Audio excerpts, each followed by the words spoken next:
In 1967, the Viet Cong posted a bounty of 5,000 dong for Australian SAS heads, worth more than what they offered for American colonels.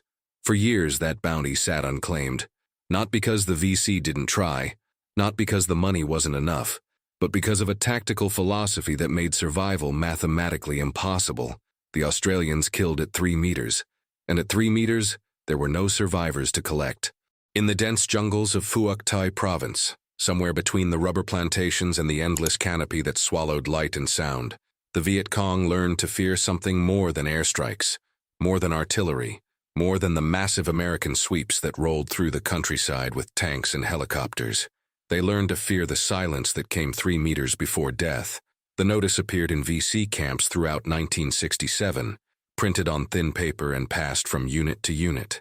5,000 dong for an Australian SAS head. 5,000 dong was serious money, roughly $42 American, equivalent to 2 or 3 months' salary for a VC soldier. For a rural Vietnamese fighter, it was life-changing wealth. For context, the bounty on most American soldiers was a fraction of that. Even American officers commanded lower prices. The message was clear. The Australians were worth more dead than anyone else in Vietnam. But here's the paradox that would define an entire tactical doctrine and create one of the most fascinating contrasts in modern military history. Despite years of that bounty sitting on the table, despite the financial motivation, despite the Viet Cong operating in the same jungles and walking the same trails as the Australians, no one ever collected. Not once. Not a single documented case of that 5,000 dong changing hands. The question that haunted VC commanders, and would later fascinate military historians, was simple. Why? The answer lies in a number that seems absurdly small in the context of modern warfare. 3 meters. The distance at which Australian SAS soldiers preferred to kill. Not 300 meters with precision rifles. Not 30 meters with automatic weapons. 3 meters. Close enough to see the enemy's eyes. Close enough to hear their breathing. Close enough to smell them. And at that distance, with that doctrine, the mathematics of survival collapsed to zero. To understand why the bounty remained unclaimed, we need to understand 2 completely different philosophies of warfare that existed simultaneously in the same jungle, facing the same enemy, but arriving at opposite conclusions about the fundamental question: what is the optimal distance to kill another human being? The American doctrine, codified in field manuals and taught at every training facility from Fort Benning to Fort Bragg, specified that an ambush kill zone should be established at a distance of 50 to 100 meters, or even further from the enemy position. This wasn't arbitrary. It was the product of decades of military evolution, lessons learned in World War II and Korea, refined by institutional knowledge and encoded in official doctrine. The theory made perfect sense on paper and in the training grounds of Georgia and North Carolina. At 50 to 100 meters, you had what military planners called a safety buffer. Distance meant time. Time to react if something went wrong. Time to adjust fire. Time to call for support. Distance meant you could employ the full arsenal of American firepower. M60 machine guns could lay down sustained automatic fire. Claymore mines could be positioned to sweep the kill zone with ball bearings.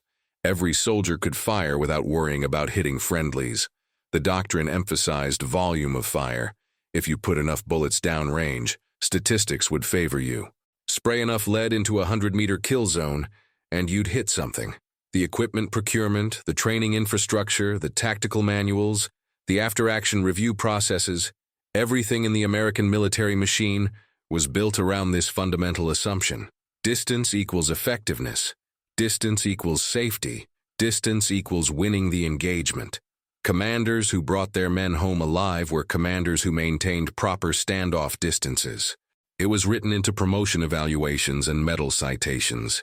It was how America fought. And it wasn't wrong, exactly. American units using these tactics killed plenty of Viet Cong. They won firefights. They held positions. They completed missions. But there was a cost that didn't always show up in the official statistics. At 50 to 100 meters, a lot of variables entered the equation. Enemy soldiers had time to process what was happening. Time to hit the ground. Time to crawl toward cover. Time to return fire. Time to escape into the jungle. The kill zone might be swept with fire, but dead space always existed, behind trees, in depressions, in the chaos of jungle terrain that didn't behave like the flat training ranges back home. Ammunition consumption was staggering. To kill one confirmed enemy soldier in an ambush might require 200, 300, sometimes 500 rounds. The M60 would burn through belts of ammunition. Every rifle would empty multiple magazines. Resupply became a constant logistical challenge. And even with all that firepower, the success rate, defined as enemy entering kill zone versus enemy killed or captured, was significantly lower than what the planners wanted. Many VC walked into American ambushes and walked back out, wounded perhaps, but alive enough to report what happened, to adjust their tactics, to learn. But American commanders had reasons for maintaining this doctrine beyond just institutional inertia. The U.S. military was equipment-heavy by design and culture. American industrial capacity meant you could afford to shoot 500 rounds to guarantee one kill. American helicopter logistics meant you could resupply ammunition daily. American medical evacuation meant if your own troops got hit at 100 meters, a Huey could pull them out within minutes. The entire system was built around utilizing America's strengths: industrial production, technological superiority, logistical dominance. Distance-based ambush doctrine leveraged all of that. There was also a psychological component. American soldiers, many of them draftees with limited training, felt more comfortable engaging at distance. 100 meters felt like war. 3 meters felt like murder. That distinction mattered to 19-year-olds from Iowa and Tennessee, who'd been in country for 3 months. Asking them to let enemy soldiers walk within arm's reach before opening fire went against every survival instinct. Training could overcome some of that, but not easily and not quickly. So the American approach wasn't stupid or cowardly or wrong. It was logical within the context of American military culture, equipment, and institutional structure. It made sense for who they were and what they had. But 7,000 miles away, another English-speaking military force operating in the same jungles had arrived at completely different conclusions. And those conclusions would produce results so devastating that the enemy would place unprecedented bounties on their heads, while simultaneously being unable to collect them. The Australian SAS didn't invent close-range ambush tactics in Vietnam. Their doctrine emerged from a very different crucible, the Malayan emergency of the 1950s, where British and Australian forces fought communist insurgents in jungle terrain that made Vietnam look spacious. In Malaya, the British SAS had learned that jungle warfare wasn't conventional combat. It wasn't even guerrilla warfare in the traditional sense. It was hunting, and hunting required different rules. The principle was simple, but psychologically difficult. Get close. Close enough that every shot counts. Close enough that the enemy has no time to react. Close enough that escape is impossible. British SAS doctrine, adapted and refined by Australian units, specified ideal ambush range of 1 to 5 meters, not as maximum range, but as optimal range, with 3 meters being considered the sweet spot, the distance where mathematics became certainty. At 3 meters, with proper light discipline and positioning, every variable that complicated long-range ambushes collapsed to zero. Visibility, you could see the enemy's face. Accuracy, you couldn't miss if you tried. Reaction time, the human nervous system can't process threat and initiate response faster than a bullet travels 3 meters. Escape routes, there weren't any. Cover, meaningless at that range. Return fire, the engagement would be over before enemy fingers found triggers. But the doctrine wasn't just about distance. It was about the entire approach to ambush as a hunting exercise, rather than a firepower exercise. Australian SAS patrols would position themselves literally beside the trails that Viet Cong used. Not near the trails, not overlooking the trails. Beside them, sometimes on both sides, creating what they called an L-shaped or linear ambush, where crossfire eliminated every centimeter of dead space. The patrol would settle into position hours before the enemy was expected, sometimes a full day ahead, becoming part of the jungle itself, and then they would wait. This is where the doctrine required something that no amount of equipment could provide: extraordinary human discipline. Soldiers lying in carefully prepared positions would watch Viet Cong soldiers walk past at distances measured in meters, sometimes centimeters, close enough to see their eyes. Close enough to hear their conversations, close enough to smell their cigarettes and the fish sauce on their breath, every muscle screaming to move, to adjust position, to swat the insects crawling across your face, every survival instinct screaming that you're too close, that you need to shoot now, that you're in danger. But Australian SAS training beat those instincts into submission. The patrol leader would wait, sometimes for minutes that felt like hours, until the entire enemy force was inside the kill zone. Not the first man, not half the column, the entire force. Because initiating early meant some would escape, some would return fire, some would survive to report. Early initiation meant the ambush was merely successful instead of perfect, and Australian doctrine demanded perfection. When the signal came, sometimes a specific word over radio, sometimes a predetermined action, sometimes just the patrol leader's weapon firing the first shot, the ambush would last seconds. Short, controlled bursts of automatic fire. At 3 meters, aiming was almost irrelevant. Point the weapon toward the human-shaped mass and pull the trigger. The bullets would find flesh. They always did. The sound would be deafening, the muzzle flashes blinding in the jungle darkness. And then, silence. The kind of silence that comes when 15 or 20 men stop existing as living humans in the span of 5 seconds. The statistics that emerged from this doctrine were almost obscene in their effectiveness. Australian SAS ambush success rate approached 98%. Think about what that number means. Of every 100 enemy soldiers who walked into a properly prepared Australian kill zone, 98 would be killed or critically wounded before they understood what was happening. 98 out of 100. That's not combat. That's execution with extra steps. That's turning human beings into target practice, except the targets never knew they were on the range. Compare that to American ambushes at 50 to 100 meters, where success rates, while respectable, meant that many enemy soldiers survived to escape, to adapt, to fight another day. The ammunition expenditure difference was equally stark. American ambushes might burn through thousands of rounds to achieve their results. Australian ambushes at 3 meters might fire 50 rounds total, 10 rounds per weapon, maybe less. Because at 3 meters, you don't need a second magazine. You need one controlled burst per target and the target drops. But this effectiveness came with a price that wasn't measured in ammunition or dollars. It was measured in psychological weight. The Australian doctrine required soldiers to do something fundamentally unnatural, to let the enemy get within touching distance before killing them. If anything went wrong, if an enemy soldier happened to look the right direction at the wrong moment, if a weapon jammed, if someone's nerve broke and they moved too early, at 3 meters there was no safety margin, no buffer, no time to call for support. You were committed to perfection because anything less meant you were in a close-quarters knife fight with an enemy who outnumbered you and knew the terrain as well as you did. American doctrine labeled 3 meters as danger close, the distance at which supporting fires become dangerous to friendly forces.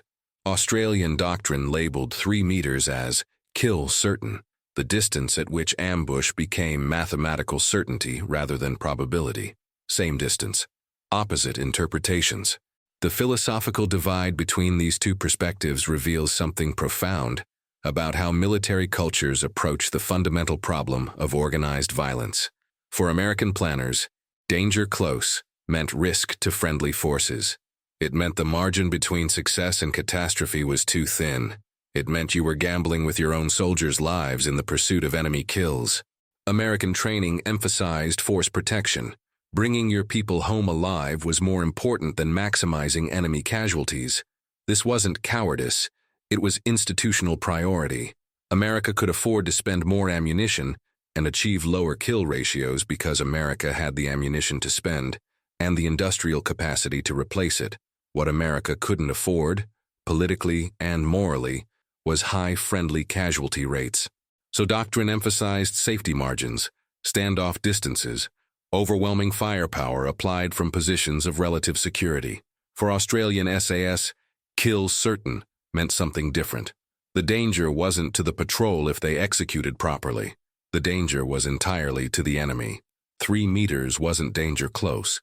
It was the distance at which preparation, discipline, and positioning transformed into absolute lethality. The margin for error wasn't created through distance but through training, selection, and tactical patience. If you positioned correctly, if you maintained discipline, if you waited for the perfect moment, 3 meters was the safest possible distance because the enemy was already dead. They just didn't know it yet. This difference reflected broader cultural approaches to warfare. Americans treated combat as a firepower problem. Apply enough force, and you'll win the engagement. More bullets, more explosives, more supporting fires. The solution to any tactical challenge was to bring more assets to bear. Helicopters, artillery, air support, machine guns, grenades. Layer violence upon violence until the enemy breaks. It's a doctrine that leverages American strengths and acknowledges American weaknesses. America had firepower to spare. What it didn't have was a population conditioned to accept high casualty rates in limited wars. Australians, particularly the SAS, treated combat as a hunting problem. The prey doesn't know the predator is there.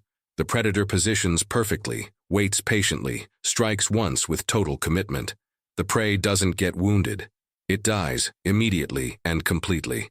Then the predator disappears before other prey arrive. This doctrine required different strengths, patience over firepower, discipline over volume of fire, tactical perfection over overwhelming force. It acknowledged different realities. Australia didn't have unlimited ammunition or helicopter fleets. What it had was soldiers trained to extraordinary standards of fieldcraft and psychological resilience. Neither approach was wrong in absolute terms. They were different solutions to the same problem, optimized for different capabilities and constraints. But in the specific context of Vietnam, jungle warfare against an elusive enemy who could disappear into the civilian population, where clear victories were rare and body count became the primary metric of success, the Australian approach proved devastatingly effective. So effective that the enemy placed 5,000 dong bounties on Australian heads. So effective that those bounties were never collected. To understand why no one ever claimed that 5,000 dong, you need to understand what happened to the people who encountered Australian SAS patrols, or more accurately, what didn't happen. Because the central problem with collecting a bounty on someone is that you need to survive the encounter long enough to report it, identify the target, and claim the reward. The Australian doctrine made this sequence of events statistically impossible. Let's break down the survivor mathematics. 100 Viet Cong soldiers walk into an Australian ambush kill zone. The patrol has positioned on both sides of the trail, creating overlapping fields of fire with no dead space.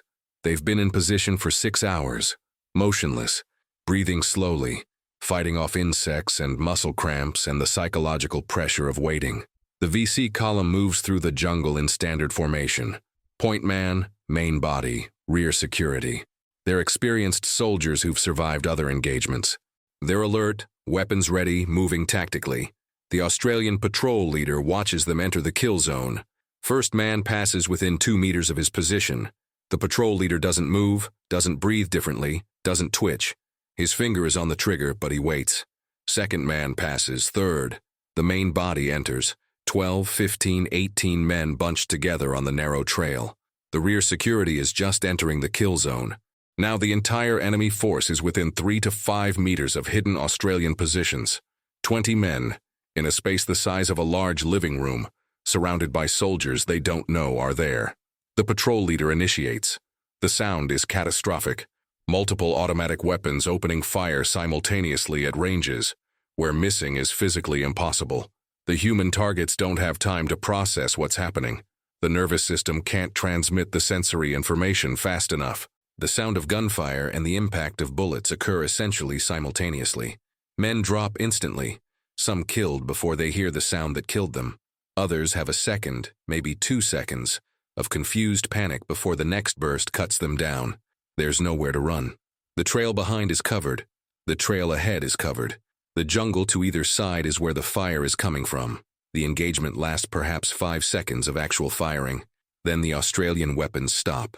The jungle returns to its usual sounds. Insects, birds confused by the sudden silence, the settling of bodies. Of the 20 VC who entered that kill zone, 18 are dead. 2 are critically wounded. 0 are combat effective. 0 are able to return fire. 0 saw where the ambush came from. 0 can identify how many attackers there were. 0 can report anything useful except that their unit walked down a trail and ceased to exist. Of those two critically wounded survivors who might, in theory, escape into the jungle, Australian doctrine had a response. The patrol didn't immediately leave. They held position for a specific period, weapons trained on the kill zone, waiting to see if any wounded tried to crawl away. In most cases, the wounded were too damaged to move. In a few cases, they'd try to crawl, and a single finishing shot would solve the problem. The Australians weren't being cruel. They were being thorough. Wounded enemies could report. Dead enemies couldn't. Then the patrol would disappear. Not retreat, disappear. Within minutes of the engagement ending, they'd be gone, moving through the jungle on routes they'd pre-planned, leaving no trail that the average VC tracker could follow. By the time enemy reinforcements arrived, if they arrived, there would be nothing to find except bodies and empty brass. No blood trails leading to Australian casualties, because there usually weren't Australian casualties. No equipment left behind. No indicators of which direction the patrol went.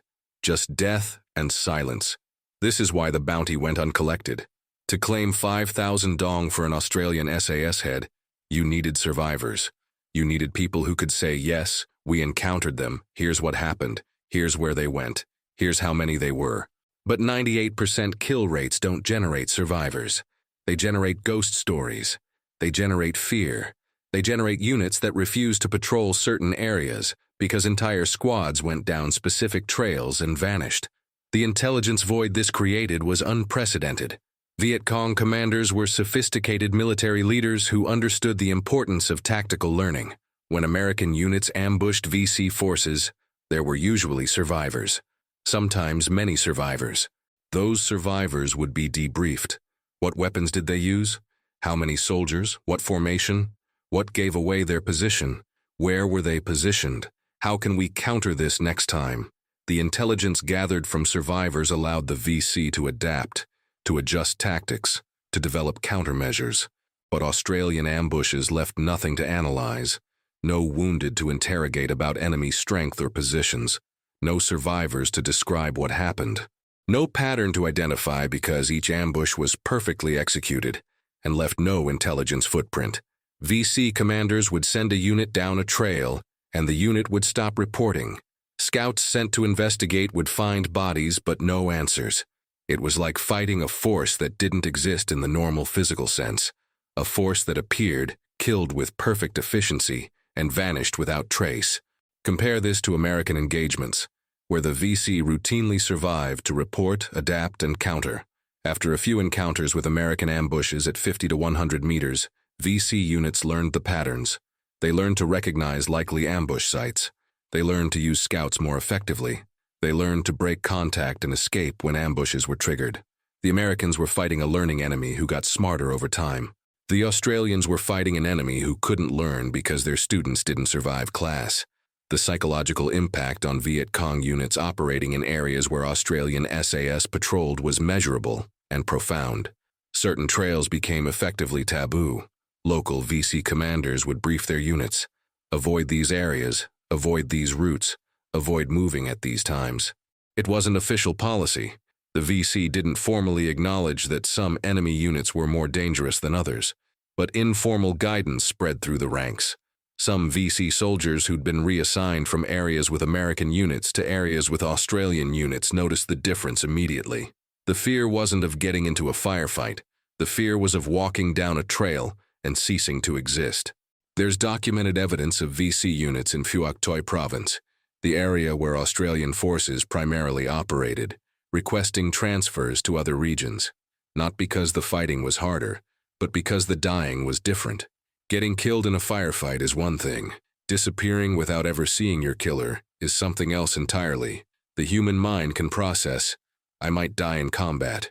It struggles with, I might walk around a corner and be erased from existence without ever knowing what happened. The 5,000 dong bounty, viewed in this context, becomes less an incentive and more an acknowledgement of impossibility.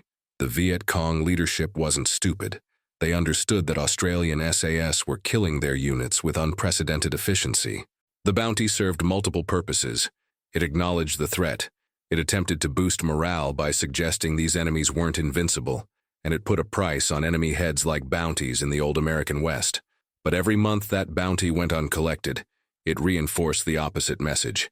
It became proof that the Australians were, in fact, uncatchable, if not invincible. The bounty transformed from incentive to memorial, a standing reminder that these particular enemies killed so efficiently that claiming the reward required surviving them, which apparently no one could do. But doctrine doesn't exist in a vacuum, and the Australian success attracted attention from American units, who noticed the difference in results. Some American commanders started asking questions. Why were the Australians achieving higher kill ratios with fewer resources? What were they doing differently? Could U.S. units adopt these tactics? The answers were complicated, and the implementation was even more so. The Australian Army Training Team Vietnam, known as AATTV, included advisors who worked directly with American units. These weren't official doctrine transfers or formal training programs. This was field instruction, Australian sergeants and officers showing American counterparts how they operated in practice, not theory. Some American units, particularly Special Forces and LRRP teams, paid attention. They started experimenting with closer-range ambushes. They started emphasizing patience over firepower. They started training their soldiers to let the enemy get closer before initiating contact. The results, where properly implemented, were dramatic. American units that adopted Australian-style tactics saw their kill ratios double or triple in documented cases. Casualty rates decreased. Ammunition consumption dropped. Enemy body counts increased. Some company commanders, like David Hackworth, became famous for embracing these methods and achieving disproportionate success. These weren't miracle tactics. They were just different tactical principles applied consistently and well. But adoption remained limited across the broader U.S. Military for structural and cultural reasons. Institutional resistance was real. The not invented here syndrome affected military organizations as much as corporations. Career officers whose promotions had come from executing doctrine correctly weren't eager to admit that doctrine needed fundamental revision. The training infrastructure was designed around existing methods. Rifle ranges were set up for 50 to 100-meter engagements. Training manuals specified those distances. Changing doctrine meant changing everything, and institutional change moves slowly even in wartime. There was also the equipment mismatch. American procurement had produced weapons optimized for different engagement ranges. The M60 machine gun was designed for sustained fire at distance. The M16 rifle, despite its problems in early Vietnam deployment, was built around intermediate-range ballistics. Claymore mines had specific optimal ranges. The entire equipment ecosystem assumed certain tactical approaches, asking soldiers to use that equipment in ways it wasn't designed for created new problems. And there was the human factor. Australian SAS soldiers were volunteers who'd passed brutal selection processes. They were career soldiers who'd trained for years specifically for this type of warfare. The average American soldier in Vietnam was a draftee with a few months of basic training in infantry school. Asking that soldier to execute tactics that required extraordinary discipline, patience, and psychological resilience wasn't realistic at scale. The Australians could do it because they'd selected for people who could do it and trained them extensively. The Americans needed doctrine that worked with the soldiers they had, not the soldiers they wished they had.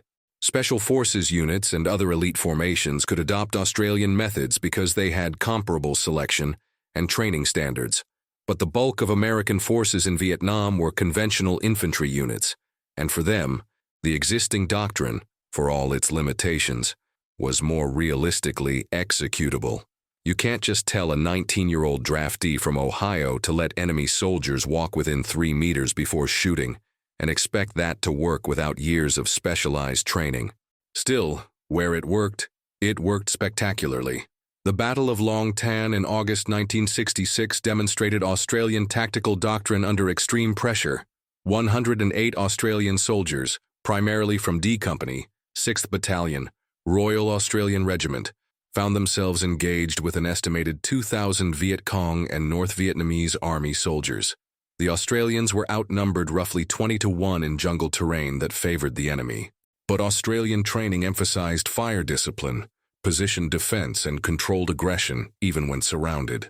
The soldiers held their ground, made every shot count, used the terrain effectively, and maintained unit cohesion under circumstances that would have shattered less disciplined forces. When the smoke cleared, 18 Australians had been killed, a significant loss for a force that size. But the enemy had left behind 245 confirmed bodies, with likely hundreds more wounded dragging themselves away into the jungle. The battle wasn't a perfect demonstration of close-range ambush tactics. It was a conventional firefight under desperate circumstances. But it demonstrated the underlying principle that made those tactics effective. Australian training produced soldiers who could maintain discipline and accuracy under extreme pressure, who didn't panic and spray ammunition wildly, who understood that controlled precision beats volume of fire when you're outnumbered and can't afford to waste shots. Those same characteristics made them devastating in ambush situations where they had every advantage. The legacy of the 5,000 Dong bounty extends beyond Vietnam. Modern Special Forces units worldwide study Australian Vietnam doctrine. Close-range ambush techniques are taught in elite military schools from Fort Bragg to Hereford to Holsworthy. The principle remains valid. In the right circumstances, with the right training, proximity equals lethality in ways that distance cannot match.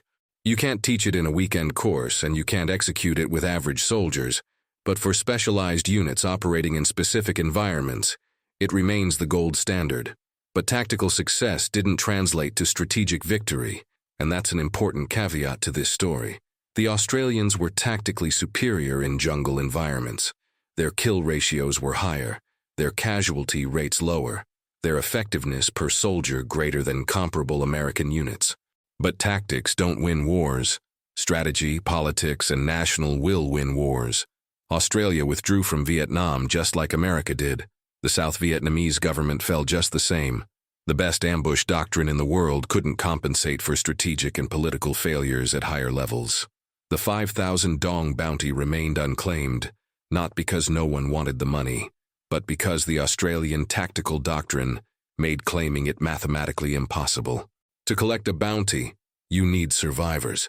Survivors require that some percentage of the enemy force escapes the engagement alive and functional enough to report what happened. A 98% kill rate doesn't produce survivors. It produces ghost stories and psychological trauma and units that refuse to patrol certain areas, because those areas have become synonyms for death.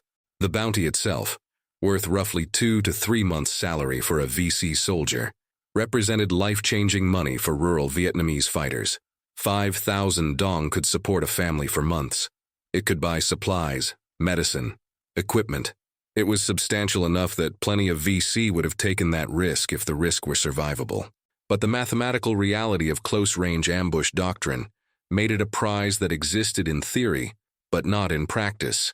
Something you could win only if you survived an encounter specifically designed to ensure you wouldn't survive. In the end, the Australian SAS created their own force protection through absolute lethality. They didn't need to hide in fortified bases or travel in massive convoys or call in airstrikes at the first sign of contact. Their protection came from being so dangerous at close range that enemy forces learned to avoid them entirely when possible, and died almost instantly when avoidance failed. At 3 meters, they became uncollectible, the most wanted targets with the highest prices on their heads, and simultaneously the hardest targets to claim.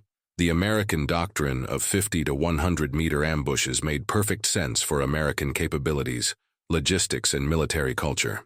The Australian doctrine of 3-meter ambushes made perfect sense for Australian selection standards, training emphasis, and operational requirements. Neither was universally superior. They were optimized for different contexts. But in the specific environment of Vietnam's jungles, fighting an elusive enemy where kill ratios mattered and resources were limited, the Australian approach proved devastatingly effective. That 5,000 Dong bounty stood for years as a monument to a simple truth.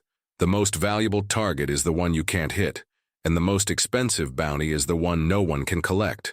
The Viet Cong learned that distinction the hard way, one disappeared unit at a time, on trails that looked safe until they weren't, in jungles where death came from 3 meters away without warning or mercy or survivors to tell the tale.